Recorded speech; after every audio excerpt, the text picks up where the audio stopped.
Welcome back to Hustlefront. If it is your first time to land here, please do not forget to subscribe and hit the notification bell so that you get to know every time I upload new videos.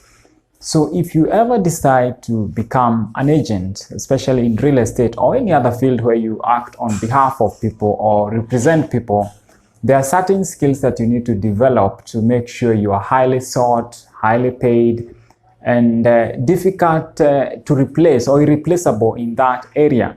So in the next few minutes, we're going to be discussing some of the tips that you can use to make sure that you are highly sought and you get paid well in that field and you become, valuable to your clients. Coming up.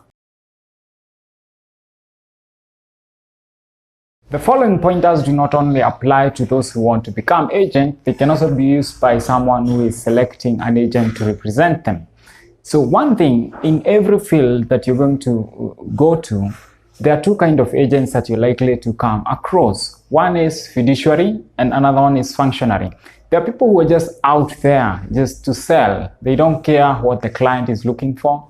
They're interested in selling whatever they have. So they'll sell to the client without considering the client's needs. Those are functionary. They're just in the business of selling. Then there's another kind of agent that you should aspire to become, that is fiduciary.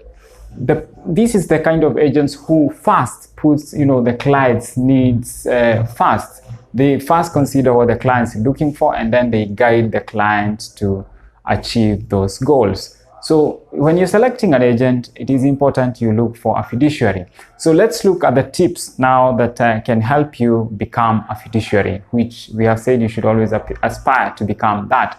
Point number one, you should operate as a partner, not an employee. An employee does just enough to survive, just enough not to be fired.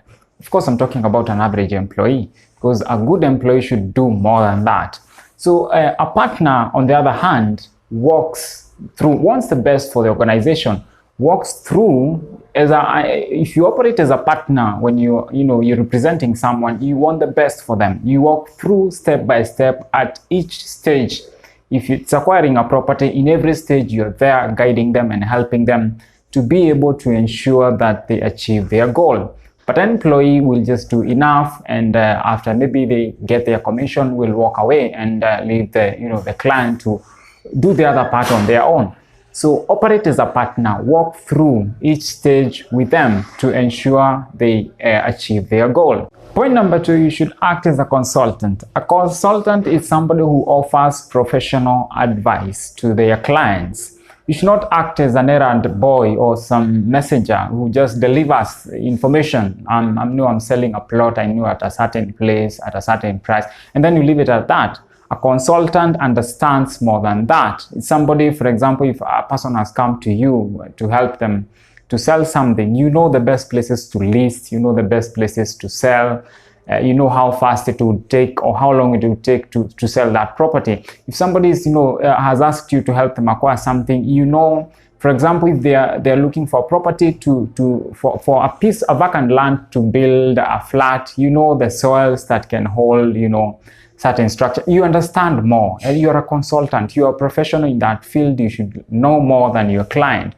So you should consider your client's need and advise them. Actually, in most cases, you'll find that some of the clients that will come, you'll come across do not understand much in that field. So you should be the one, you should know better than them. That is what I mean, and advise them accordingly. So act as a consultant, understand your field, and advise your clients accordingly to be able to achieve their goals. Point number three is closely related to point number two. You should educate and guide your clients to help them achieve that goal, whatever goal they have, whether it's acquiring that property or selling that property. The reason I'm saying this, they chose you because they don't know what to do. Otherwise, if they knew what to do, they would not have come to you. So you should not be the kind of agents who are just interested in making a sale or in making a commission, earning a commission and moving to the next property or moving to the next client. You should educate them. If they are selling something, you should educate them, guide them on which places to list.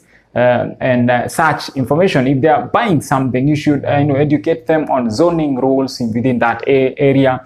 So you may find, for example, I have come across clients who want to build flats where their zoning rules don't allow such things. So you should be, as an agent, knowing such information, having more information about your area, so that you help your clients, so that they get to buy what will meet their needs. Because I have seen scenarios where people bought something.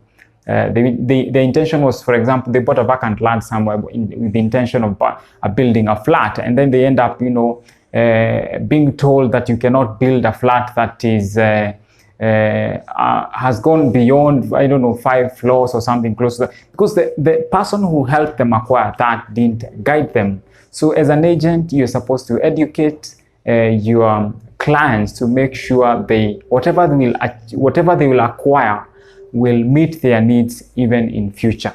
Point number 4 is you should always aim to build a relationship with your client. The reason I'm saying this, referral is so powerful. You're in this business for long term. You're not here for short term. You should not operate like it's a hit and run thing where you just sell and walk away. You'll need these clients to refer other clients to you. That's the only way you're going to grow your business.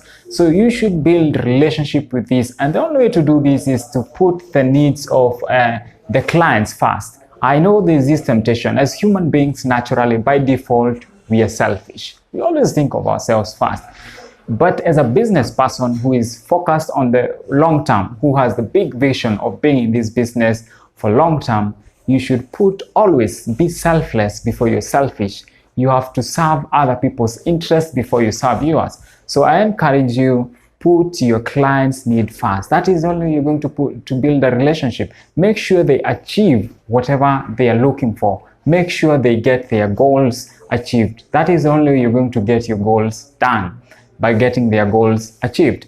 So I encourage you, put your client's need first in this business for long-term success. And the last point is that as an agent, you should own results and take responsibility.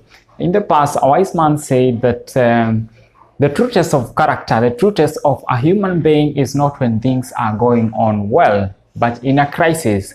So in any business, things sometimes get messy. Things sometimes, don't come out as expected.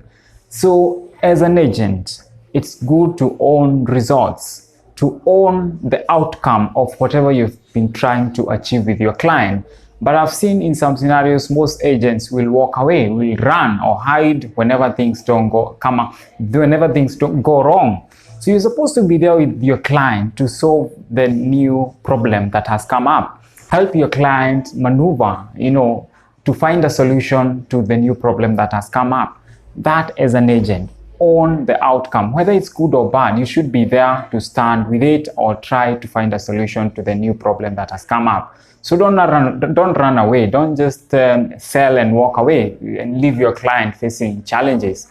If they solve their problem, if you leave them, if you abandon them, they are not likely to refer anyone else to you. So remember, we said referral is what builds this business. So make sure you work with your client from the beginning to the end, irrespective of the challenges that you're likely to come across. So don't run away when there are challenges. Be with them all along. So thank you very much for watching, and I hope you're going to use some of these tips to make sure you improve your skills in this field. Emerson wrote a paper some time ago and said there are 3 things that determine how much you earn in any field. One of them is the need for what you do. The fact that you're in that field and making some money, that means there's need. The second point is that your ability to do it. And then the third one is difficulty in replacing you. And he suggested that if you work on your ability to do it, ability to do whatever you do, the other 2 will automatically work on themselves. So make sure you keep on improving as whatever they call Kaizen. I think Kaizen principle. Keep on gradually improving on a daily basis, trying to get better in whatever you do. See you next time.